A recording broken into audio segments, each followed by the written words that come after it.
El siguiente programa es presentado con el patrocinio de Verdades Eternas, diseños exclusivos. Si un detalle hermoso y perdurable quieres regalar, los diseños exclusivos de Verdades Eternas debes obsequiar. Solicita tu pedido al 317-427-0754. Verdades Eternas, diseños que edifican. Verdades eternas con Humberto Canción.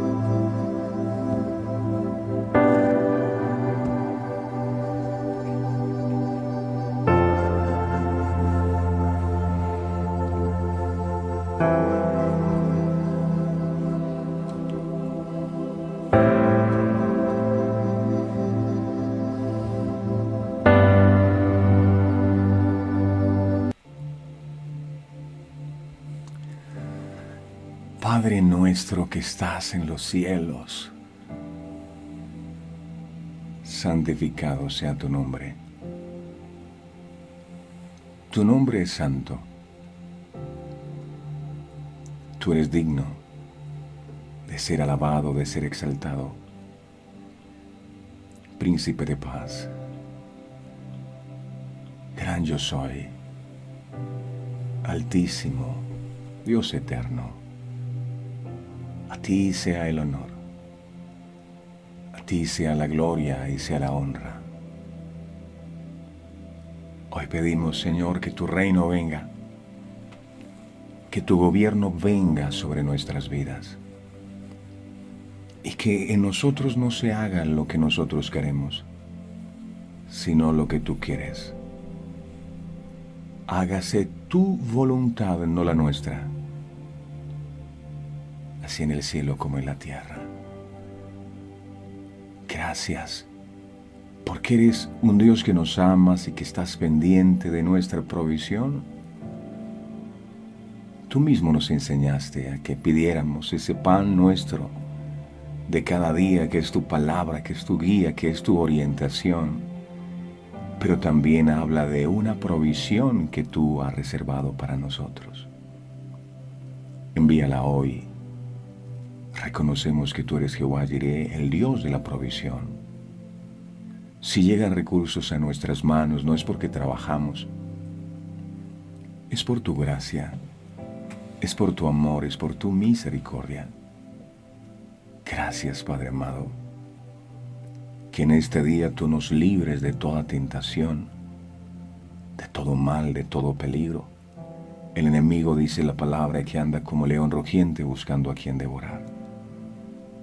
Pero si tú estás con nosotros, si tú eres la puerta, el enemigo no podrá entrar y hacernos daño, porque tú nos defiendes. Jehová es mi pastor, nada me falta. Gracias, gracias por estos tiempos tan especiales en donde podemos aprender a conocerte más y amarte más. Haz que cada día nos apasionemos más por ti. Gracias por tanto. Gracias porque hoy nos honras dándonos una nueva oportunidad de vida. Hay personas que no tienen ese privilegio, que no tuvieron el privilegio porque ya no están.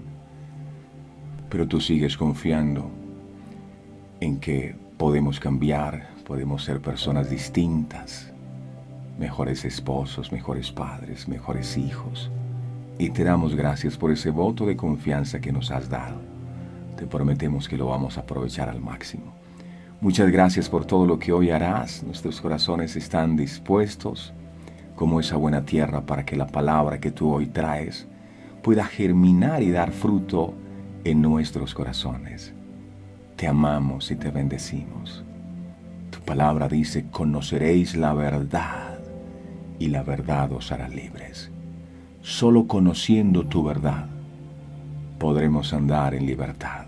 Permite que hoy tu verdad sea revelada a nuestros corazones. Eres bienvenido.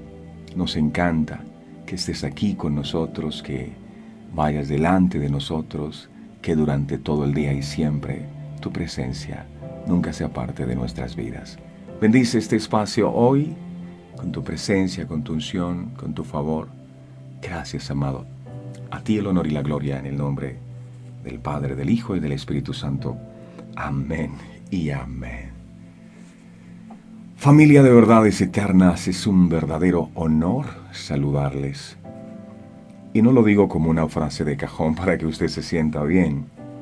Es que entiendo algo. Entiendo que ustedes son real sacerdocio.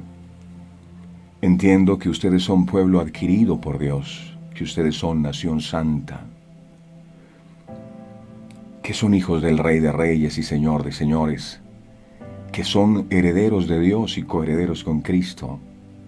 Son personas a través de las cuales el Señor ha derramado espíritu de adopción, por el cual pueden clamar Abba Padre, que significa papito. Son hijos del Rey de Reyes y Señor de Señores. Eso para mí representa un verdadero honor y a su vez una gran responsabilidad, llegar cada mañana con una palabra de parte del Señor para alimentar a las ovejas, a sus ovejas. Que hoy este alimento sea exquisito, fresco, agradable, nutritivo, pero lo más importante, sea ungido por el Señor para recibirlo. Hey, Dios coloca algo en mi corazón para decirte. Yo no sé si ustedes se acuerdan de José, ¿verdad? José, Dios le dio un sueño y lo contó a sus hermanos. A uno le gustaría que cuando le pasan cosas bonitas, uno contarle a sus hermanos y que sus hermanos se alegren de las cosas buenas que a uno le pasan, ¿verdad? No hay cosa que cause más dolor en el corazón de una persona que su propia familia no se alegre con las cosas bonitas que te pasan. Eso hiere el corazón, eso daña. Y los hermanos, antes de apoyarlo, lo que hicieron fue rechazarlo. Y tal vez sea tu propia historia. Has sentido el rechazo de personas a las que tú amas y que son importantes para ti. Y te rechazan y te menosprecian, como pasó con los hermanos de José. Pero sabes una cosa, muchas veces Dios permite que personas te rechacen. ¿Para qué? Para llevarte a encuentros con personas que serán de bendición para tu vida. ¿Sí escuchaste eso? A veces Dios permite que haya gente que te rechace. Y uno le duele y no entiende, ¿verdad? Pero ¿por qué todos me rechazan? Todos te rechazan porque te llevo a personas, a rodearte de personas que serán de bendición para tu vida. Y es impresionante ver cómo los hermanos menospreciaban a José. Pero allí en Egipto, siendo esclavo, halló favor y gracia en Potifar, que era el jefe. Y luego lo llevaron a la cárcel, y en la cárcel él era uno de los hombres más importantes. Y después, gracias a ese rechazo, se terminó convirtiendo en el hombre más importante de toda la tierra, después de Faraón. Así que no te sientas triste ni te sientas mal porque te rechazan, porque no te valoran. Repito, muchas veces Dios permite que te rechacen porque quiere llevarte al lado de personas que serán de gran bendición para tu vida. ¿Lo puedes creer? Dale gloria a Dios por todo eso. Dios es bueno. Bueno, mis amados, a lo que venimos en este día. ¿A qué venimos? Venimos a recibir la palabra del Señor, el pan nuestro de cada día. Ahora sí estamos listos. Estamos listos para recibir su palabra. Jesús dijo, las palabras que yo os he hablado son espíritu y son vida. También dijo, conoceréis la verdad y la verdad os hará libres. que hoy tu verdad, amado, pueda ser revelada a nuestros corazones para ser verdaderamente libres. Habla, mi Jesús, que tu pueblo escucha. Gracias, Señor. Amén y amén. Muy bien, otra de las enseñanzas que encontramos en la palabra del Señor es acerca de unos griegos que buscan a Jesús. Unos griegos buscan a Jesús. En el libro de Juan, en el capítulo 12, miramos los versos 20 y 21, dice la palabra. Juan capítulo 12, versos 20 al 21. Dice aquí: había ciertos griegos entre los que habían subido a adorar en la fiesta. Verso 21. Estos pues se acercaron a Felipe, que era de Bethsaida de Galilea, y le rogaron, no pierda de vista esa expresión, y le rogaron diciendo: Señor, quisiéramos ver a Jesús. Wow.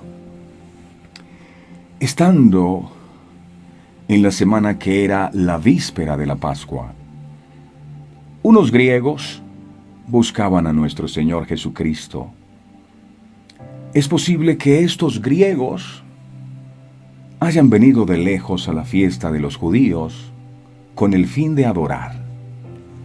Pero al enterarse que Jesús estaba allí, deciden ir a buscarlo. El apóstol Juan es el único que nos narra este acontecimiento. Los sinópticos, libros sinópticos, Juan es canónico, estos son sinópticos, Mateo, Marcos y Lucas, no lo incluyen.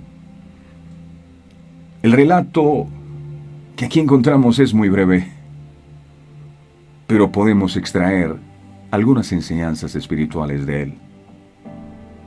Generalmente, uno suele pensar que la vida espiritual, de acuerdo a la ley de Moisés y de los profetas, era exclusiva de los israelitas. Pero no era así, ya que a lo largo de la Biblia podemos ver cómo algunos gentiles o personas judías, paganos o extranjeros, llegaron a sentir el deseo de adorar al único Dios verdadero. Y de hecho Dios mismo deseaba que su palabra llegara a todos los pueblos, y por eso le dijo a Moisés que tenía que reunir no solo a los hombres, mujeres y niños de Israel, sino a todo extranjero que se encontraba en sus fronteras, con el fin de instruirlos en la ley. Así quedó escrito en el libro de Deuteronomio, en el capítulo 31, en el verso 12, dice la palabra. Deuteronomio 31, verso 12, dice la palabra allí: harás congregar al pueblo, esto le dijo Dios a Moisés, harás congregar al pueblo, varones y mujeres y niños, y tus extranjeros que estuvieren en tus ciudades, para que oigan y aprendan y teman a Dios, a Jehová vuestro Dios, y cuiden de cumplir todas las palabras de esta ley. Como vemos, no es mucho lo que Juan nos dice acerca de estos griegos. No sabemos si eran muchos o pocos. No sabemos el lugar de donde procedían. Tampoco se nos dice cómo habían llegado a saber del Señor. ¿Será que habían presenciado su entrada triunfal a Jerusalén? ¿Será que le habían visto expulsar a los comerciantes y cambistas del patio de los gentiles en el templo? ¿Qué es lo que había despertado su interés por acercarse a Jesús? ¿Será que fue uno de sus milagros? Nada de esto se nos dice aquí. No hay duda de que Juan no considera relevantes todos esos detalles.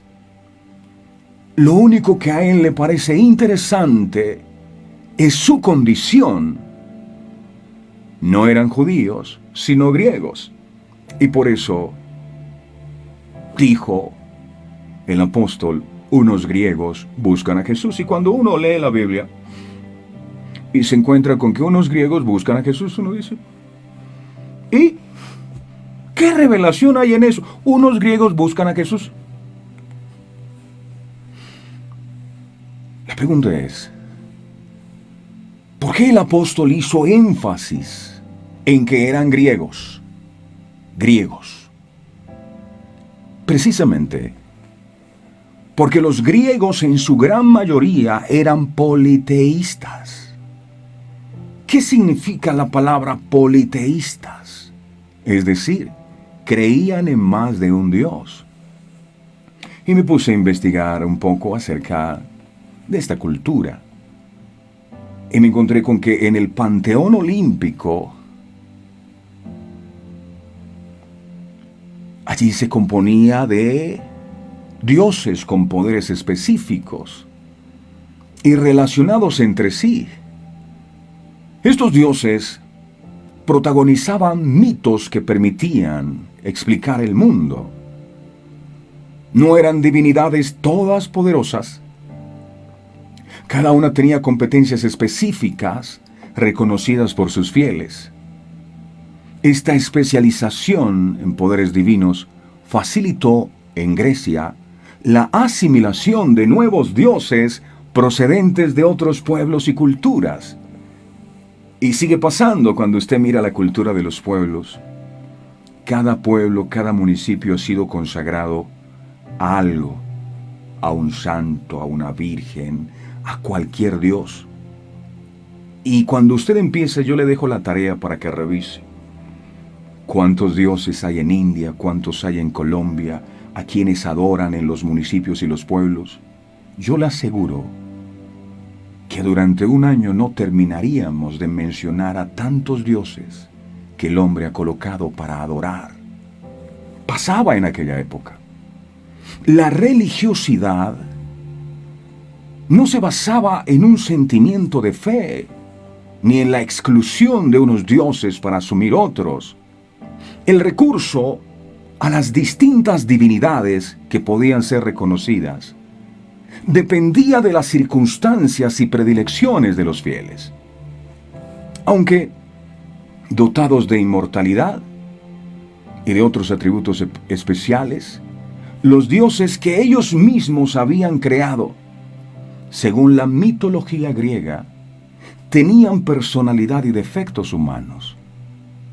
Eran, de hecho, antropomorfos.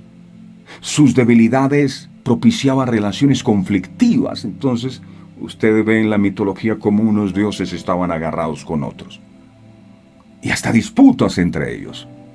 El panteón griego estaba dominado por los 12 dioses olímpicos, presididos por Zeus.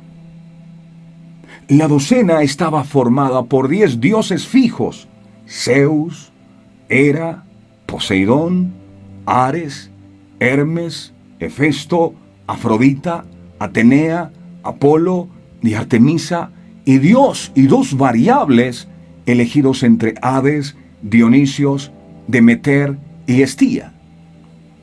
Según la creencia, se imaginaba a estos dioses habitando en el monte Olimpo, donde a veces dizque se reunían los dioses para decidir el destino de los hombres.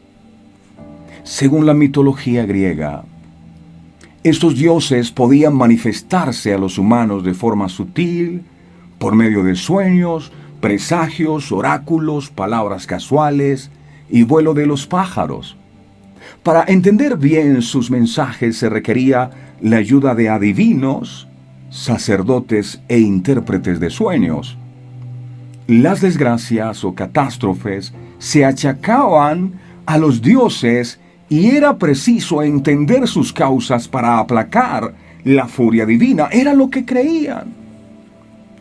Los griegos creían que el destino o moira de las personas estaba determinado y que apenas se podía cambiar. Estos dioses que ellos mismos hicieron, se creía velaban por la justicia y castigaban a quienes se equivocaban.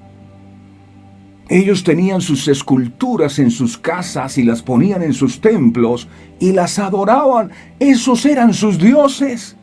Esa era su religión. La influencia o las creencias bajo las cuales nacieron los griegos del episodio que hoy compartimos. Pero, ¿por qué ahora esos griegos buscaban a Jesús? ¿Dónde quedaban entonces las creencias con las que habían nacido? ¿Qué de lo que sus antepasados les habían enseñado acerca de sus dioses? Los indígenas, algunas tribus en Colombia adoraban al sol, adoraban a la luna, y hoy la gente adora tantas cosas. Y todas las tradiciones religiosas que habían practicado, ¿dónde quedarían? Hoy la gente tiene su Buda allí, Buda negrito, gordito, dizque para vender el equeco, y 50,000 cosas. Es que hay tantas cosas para quitar la mirada de Dios y poner su confianza en esas cosas. Medallas, fotos, imágenes en la billetera, oraciones, 50,000 cosas. Y todas esas cosas que hicieron en el pasado nos han venido permeando. Hoy la gente tiene más fe en un cuadro pintado que en el que hizo los cielos y la tierra. La gente tiene más fe en una estatua de yeso que en el que creó los cielos y la tierra. Y eso pasaba en aquella época. Muchos dioses tenían los griegos. Sería muy confrontante y doloroso para estos griegos tener que reconocer que sus Zeus y sus dioses que adoraban sus padres eran falsos, que estaban equivocados. ¿Sabía usted que existe el enemigo más opositor y uno de los más peligrosos para la obra de Cristo sobre la tierra? ¿Quieres saber cómo se llama ese espíritu demoníaco? Ese espíritu demoníaco se llama el espíritu de la religiosidad. La gente confunde la religiosidad con la espiritualidad. Mientras la religiosidad sigue los rituales, la espiritualidad tiene una relación con Dios. Cuando Jesús, el Salvador, vino a la tierra, fue este espíritu de religiosidad el que más se le opuso y el que más se levantaba contra Jesús y contra la obra de la redención que Él vino a realizar en la tierra. ¿Qué les parece, mis amados, si miramos a la luz de la palabra algunas características de una persona religiosa? Y las vamos a estudiar y lo vamos a hacer con humildad. Yo también lo voy a hacer. Porque seguramente alguna de estas cosas todavía pueden estar operando en nuestras vidas. Si desde ya usted dice, hay una voz que le dice, no, eso no es para mí, para otro, ya usted es una persona religiosa. Así opera el demonio de la religiosidad. Te hace creer que tú eres bueno y que no tienes nada que cambiar. Si piensas de esa manera, preocúpate porque hay un espíritu de religiosidad operando en tu vida. Algo tenemos que cambiar. Yo les he contado cuando Isaías tiene su encuentro personal con el Señor en Isaías 6:6. Lo primero que Isaías dice es, ay de mí, que siendo un hombre inmundo de labios y habitando en medio de un pueblo de labios inmundo, han visto mis ojos al Rey. O sea, lo primero que ocurre cuando tú vienes a la presencia de un Dios vivo, no de un yeso, porque los yesos no ven, no oyen ni entienden. Cuando tú vienes a la presencia de un Dios vivo, lo primero que ocurre es que tú eres confrontado con tu naturaleza de pecado. Sí. Si tú vienes a la presencia de Dios y crees que no tienes nada que cambiar, hay en tu vida un espíritu de religiosidad. Los griegos, ellos creían en Dios. Y tú le preguntas a una persona religiosa y una persona religiosa se llena la boca diciendo que cree en Dios. Pero ¿de qué me sirve creer en Dios si yo no le creo a Dios ni le obedezco a Dios? ¿De qué me sirve? De nada, de un objeto decorativo. Si tú dices que crees en Dios, entonces obedécele. Si dices que crees en Dios, pero te importa poco lo que Él te manda, entonces tú eres una persona religiosa. Hay un demonio de religiosidad en tu vida. Estos griegos creían en Dios. Y pensaban que a través de sus esculturas de Zeus, de Dionisios y demás, se acercaban a Dios. Creían en Dios, pero no lo llegaban a entender. No alcanzaban a tener una relación estrecha con Él. Pero reconocían la existencia de un ser superior. Porque eso es creer en Dios. Creer en Dios es aceptar que hay un ser superior, pero eso no cambia las cosas. ¿Sabía algo? El diablo nos gana porque el diablo no solo cree en Dios, sino que tiembla. El diablo cree en Dios y tiembla. Entonces el que usted crea en Dios no lo hace distinto al enemigo, no. El diablo también cree. Es más, hay una región en Colombia en donde los sicarios también tienen fe. Y ellos tienen su propia virgen. Se llama la Virgen de los Sicarios. Y tienen fe, ellos oran para que a la hora de cometer el atentado la bala pueda ser certera. Y tienen fe. Tienen fe en que Pablo Escobar les puede hacer un milagro. Le oran a Diomedes Díaz. La gente tiene fe. Pero confunden lo que es tener fe en Dios. El religioso, escuche, tiene la tendencia a cumplir ciertas tradiciones o enseñanzas religiosas de memoria. La persona religiosa no se pierde un ritual religioso de la iglesia y sagradamente ahí están. Pero nunca pregunta cómo surgieron. Por ejemplo, llegó la hora de comulgar, sacan su lengua, pero nunca entienden por qué pasó eso o qué significa eso. No, lo hacen de manera mecánica. Al religioso le genera mucho rechazo la verdadera obra de Dios.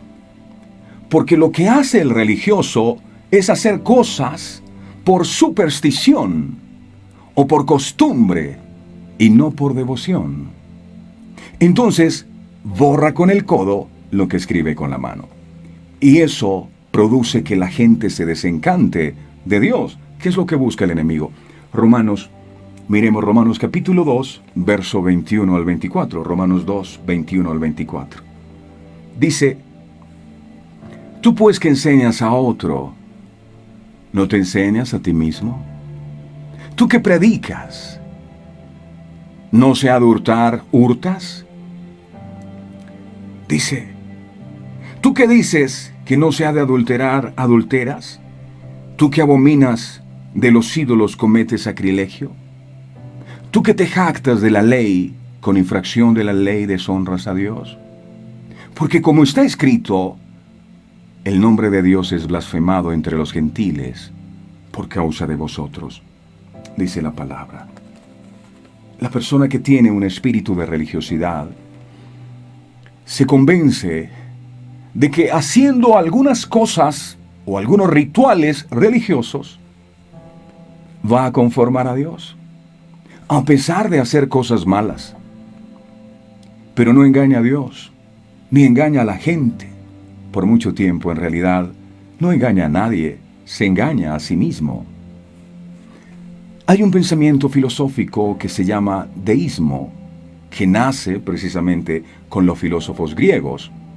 Ellos pensaban, como muchos piensan, creen en un ser superior, pero nunca se rinden a Dios, ni lo conocen. Ellos creen, ni mucho menos le obedecen. Ellos creen en Dios. Lucas, en el capítulo 6, verso 46, dice la palabra, Lucas 6, 46.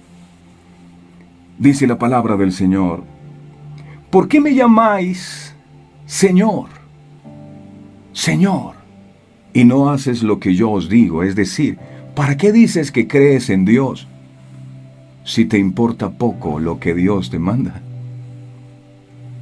¿Para qué me dices, Señor, si no haces lo que yo te digo? El que es religioso dice, Dios está muy ocupado por allí para ocuparse de mí. O sea, tiene sus conceptos y nunca le invitan a venir a sus corazones. El religioso cumple algunos rituales de su religión, pero otras áreas de su vida demuestra desorden y confusión. Difícilmente usted podrá ver a una persona religiosa escudriñando la Biblia. Al religioso no le gusta la Biblia. El religioso le gustan los rituales de la iglesia, pero saber lo que aquí dice, no le importa lo que aquí dice. La persona religiosa jamás se va a tomar el trabajo de buscar la palabra, aún sabiendo que Jesús dijo, escudriñen las escrituras porque ellas son las que dan testimonio de mí. No, ellos se sientan ahí a escuchar al predicador, reciben todo lo que les dice y lo dan por cierto y nunca se toman el trabajo de si eso que les dijeron era verdad, porque no les interesa lo que aquí dice.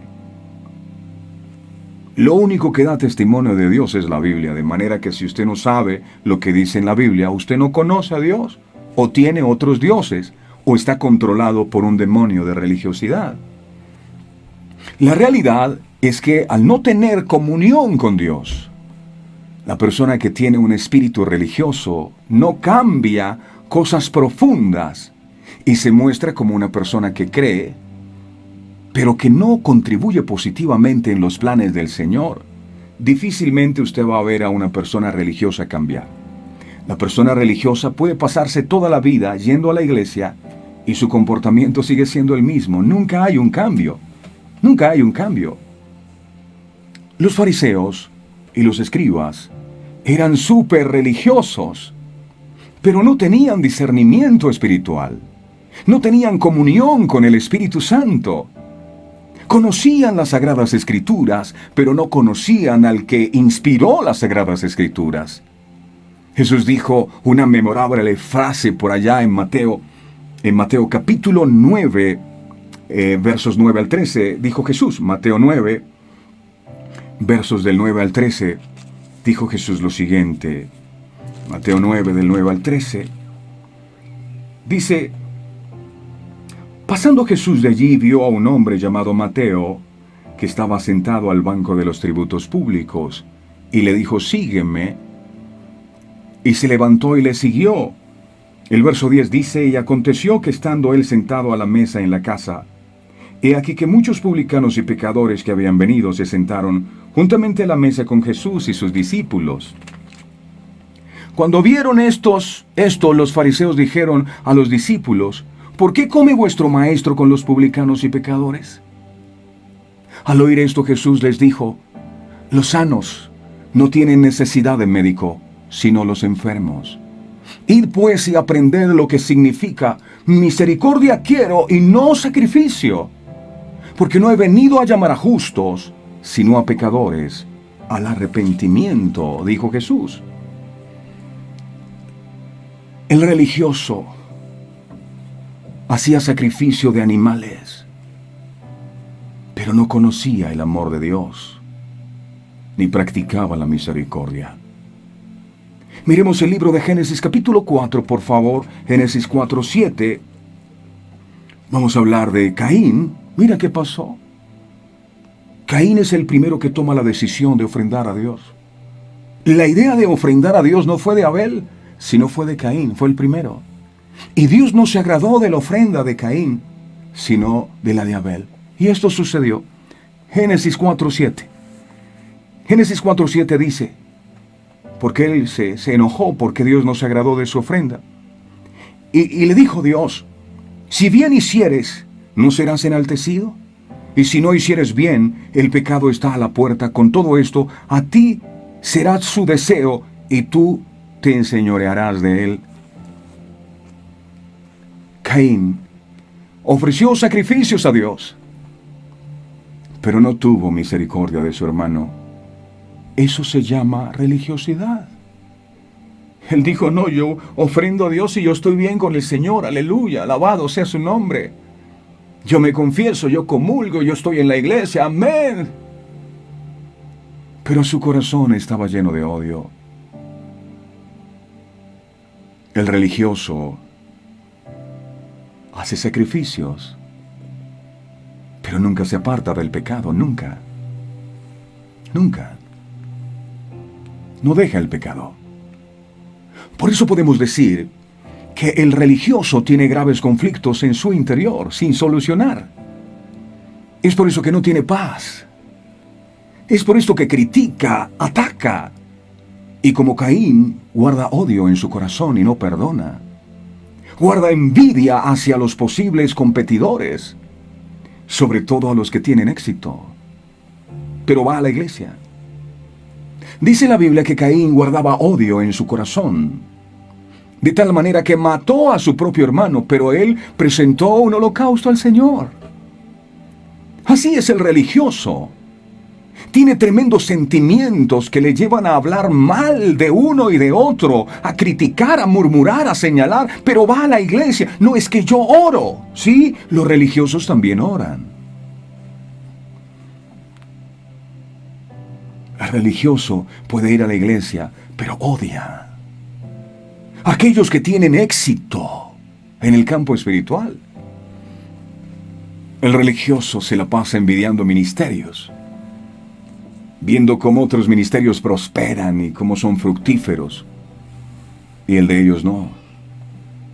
El religioso, aunque va a la iglesia y predica la palabra, le da envidia de la revelación que Dios le ha dado a otros predicadores. El religioso no conoce la misericordia. Ellos son puro sacrificio en el templo, penitencias y demás, pero no conocen el amor. Primera de Juan, dice Primera de Juan, capítulo 2, versos del 9 al 11.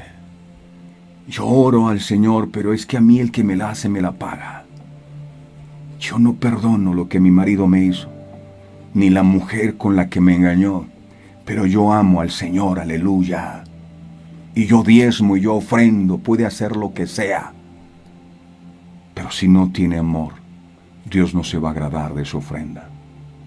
Eso hace el religioso. Así que cuidémonos, porque es posible que ese espíritu de religiosidad pueda estar morando en nosotros si no nos habíamos dado cuenta. Pero hoy los velos están cayendo. Si usted siente envidia de otro, si usted es muy dado a criticar a otros, aunque usted oye la palabra y predica, si usted sigue en sus vicios como si nada, usted es religioso. Así se llama, religioso. No hay reunión o misa que no se pierda. Pero no cambian, siguen en su pecado, siguen iguales. Primera de Juan, capítulo 2, versos del 9 al 11. Dice la palabra, Juan 2, del 9 al 11. Dice, el que dice que está en luz y aborrece a su hermano, está todavía en tinieblas. Ay, es que esto que me hicieron a mí, esto fue duro, yo no lo perdono. El que ama a su hermano permanece en luz y en él no hay tropiezo. Pero el que aborrece a su hermano, sea cualquiera la causa, está en tinieblas y anda en tinieblas, aunque vaya a la iglesia y aunque ayune y aunque reprenda demonios, y no sabe a dónde va, porque las tinieblas le han cegado sus ojos. El religioso no se habla con el vecino, pelea con la familia, tiene odio en su corazón por lo que le hicieron, pero sigue en la iglesia como si nada. La persona poseída por un demonio de religiosidad se pone como juez de quien no piensa como él. Sí. Llama falso profeta a quien se le ocurre y dice: como lo hacían con Jesús. A Jesús le decían, ese Jesús es un satánico, porque echa a los demonios por Satanás. Es un satánico.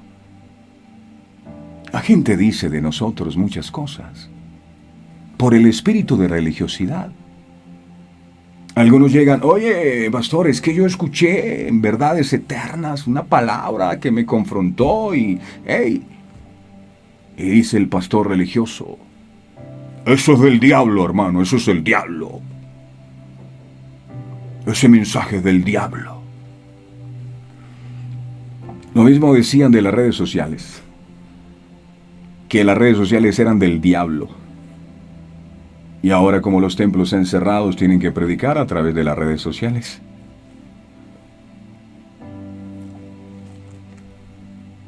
¿Por qué actúan así? Porque básicamente tienen poca misericordia. Por eso es que Dios no hace milagros a través de ellos. Entonces, cuando los demás son usados, sobrenaturalmente llegan a decir que no es de Dios lo que se predica, sino que es el diablo usando a esa gente. Un espíritu de religiosidad. El mismo Pilato sabía que por envidia habían entregado a Jesús, porque ellos no podían hacer lo que Jesús hacía. El religioso envidioso es un ser muy peligroso. Creo que cualquiera puede tener conflictos, pero lo importante es sanarlos y para eso Dios nos habla, porque tenemos todas las posibilidades para hacerlo. Una persona que cree en Dios, pero no tiene sanidad interior, puede hacer gravísimo daño a los intereses de Dios.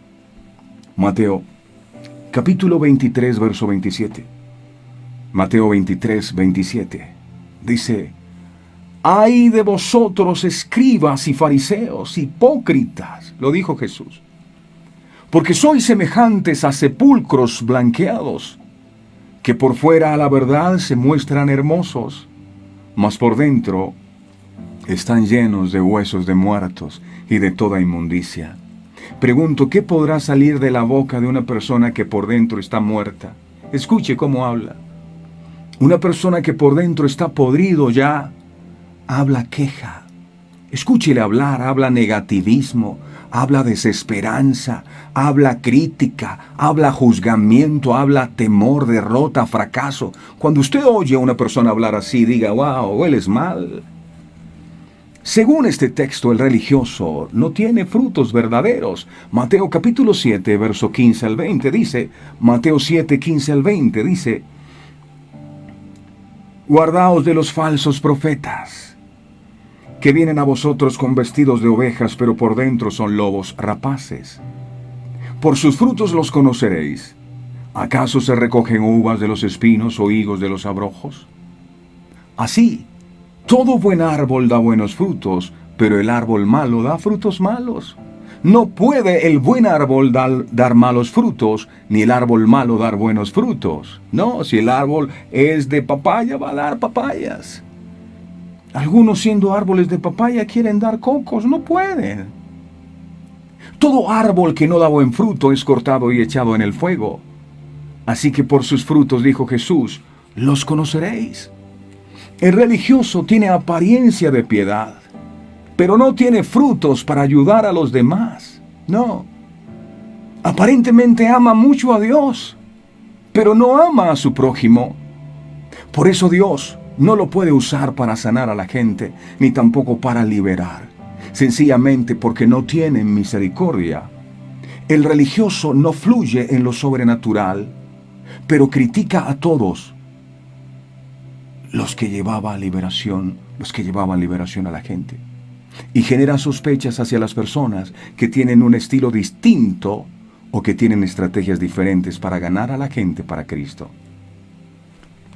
Es bueno tener siempre presente, mis amados, que el apóstol completa su exhortación con estas palabras. Él dijo, a esto se evita en 2 de Timoteo 3:5. 2 de Timoteo 3:5. A esto se evita. 2 de Timoteo 3:5 dice que tendrán apariencia de piedad, pero negarán la eficacia de ella. a estos evita. Como lo identificó nuestro Señor, este espíritu religioso es la levadura de los fariseos y seduceos, y de la cual advirtió a sus discípulos que se guardaran. En Mateo 16:6, Jesús dijo a sus discípulos, Mateo 16:6, Él les dijo, mirad, guardaos de la levadura de los fariseos y de los saduceos. El espíritu religioso hace que la persona todo lo que hace le parece que está bien.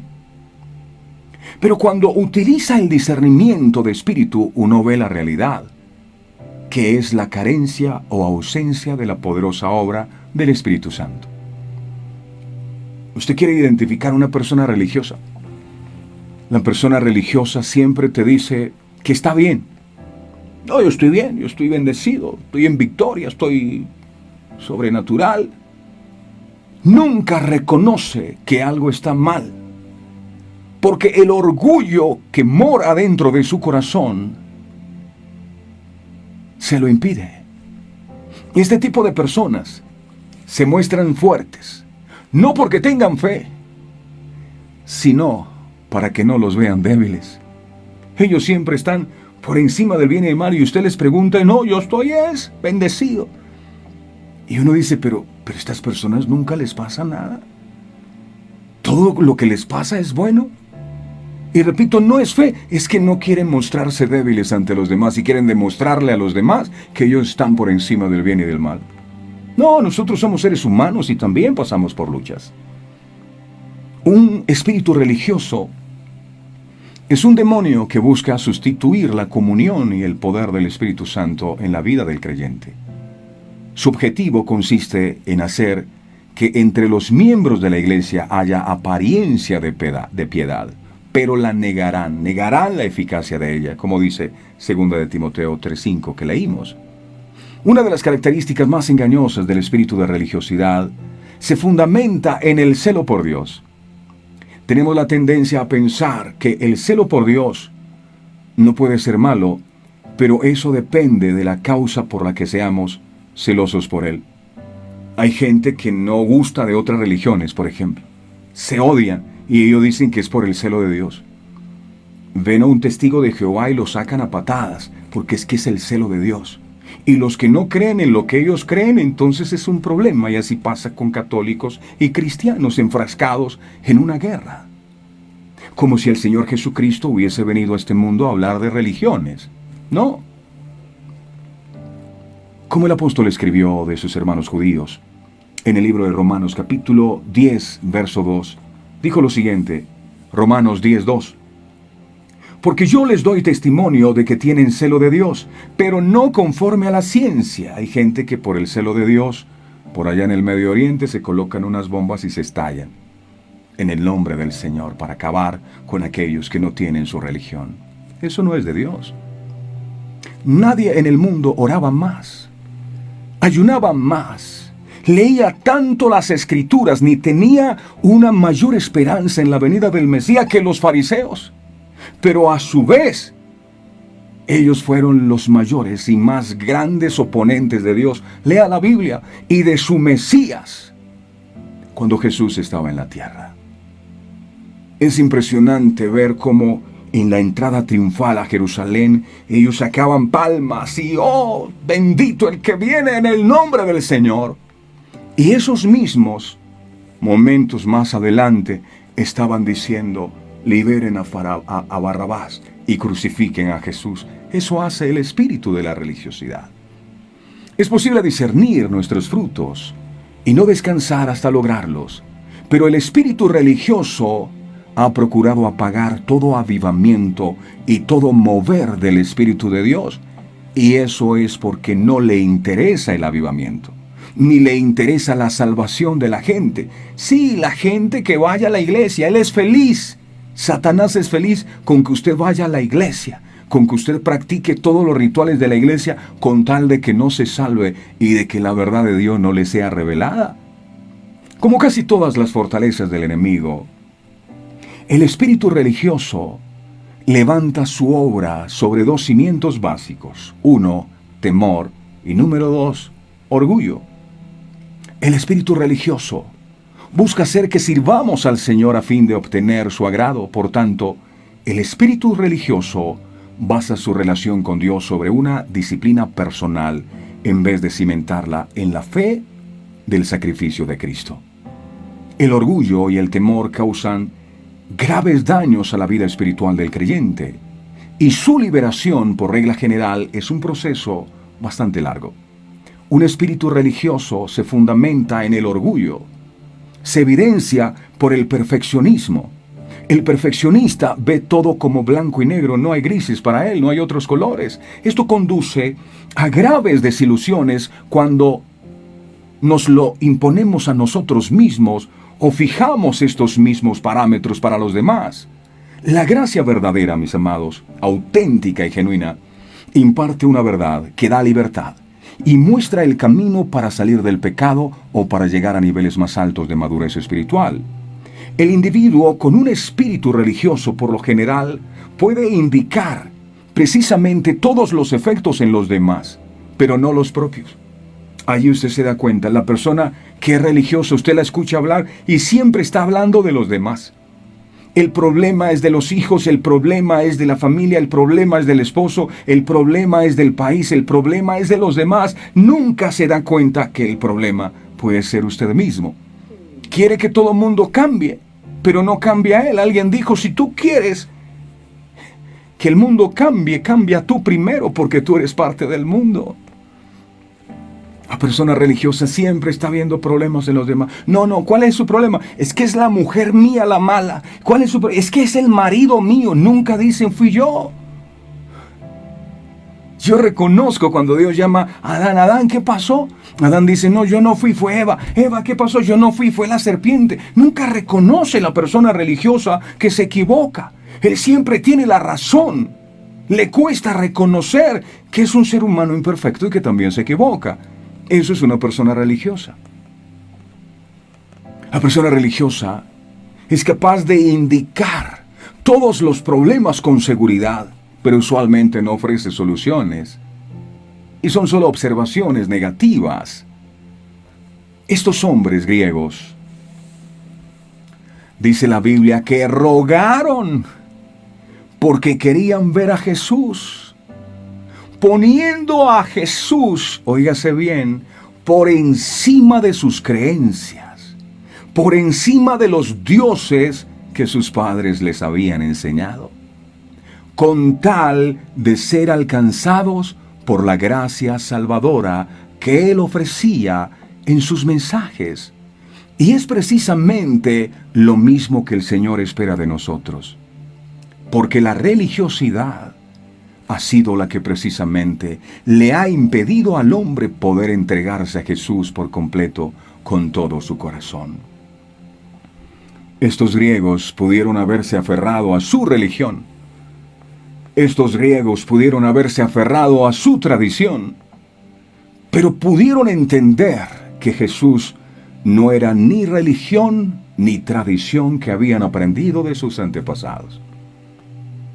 Otros siguieron creyendo en sus Zeus y hoy día muchos siguen creyendo en tantas cosas que nos enseñaron nuestros antepasados. Pero a pesar de que seguimos escuchando de Jesús, a veces somos indiferentes. Pero estos griegos dijeron, no, esto que aprendimos no era lo correcto. Por favor, Felipe, ayúdanos. Nosotros queremos ver a Jesús. Y ese debe ser nuestro clamor. Yo quiero ver a Jesús. Jesús no es una religión. Jesús es una relación. Termino con esto. Si a Jesús quieres encontrar, con todo tu corazón, lo deberías buscar, como lo hicieron estos griegos. Ahora pregúntate, ¿cuáles son las tradiciones a las cuales tú vives aferrados? Hay gente que dice, lo que pasa es que son las creencias de las personas y hay que respetar las creencias. Por supuesto que hay que respetarlas.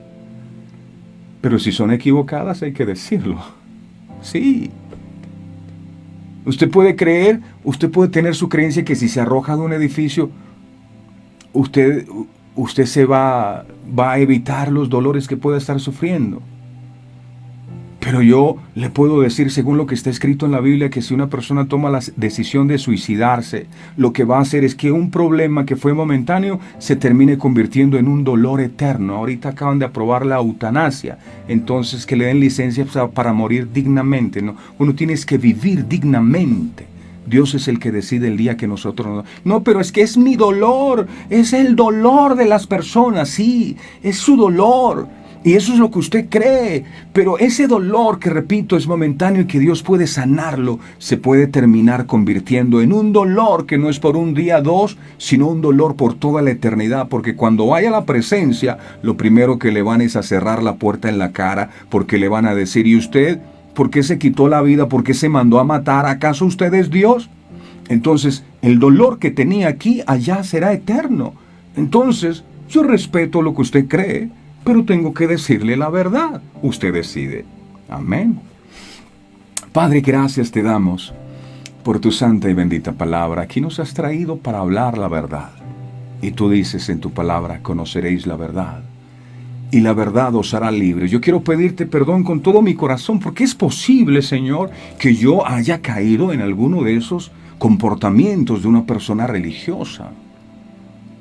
Habla con Dios de manera sincera y dile, tal vez desde el mismo instante en que me he creído también que no necesito buscar de ti, ya permití que un espíritu de religiosidad controlara mi vida. Desde el mismo instante en que empecé a llenarme de envidia porque otros prosperaban y yo no, dejé que un espíritu de religiosidad viniera a mí. Desde el mismo instante en que empecé a juzgar y a señalar a los demás, yo me volví religioso. Perdóname, Señor, por mi mal comportamiento, porque había pensado que solo eran sacrificios, pero no es así. Caín hacía sacrificios.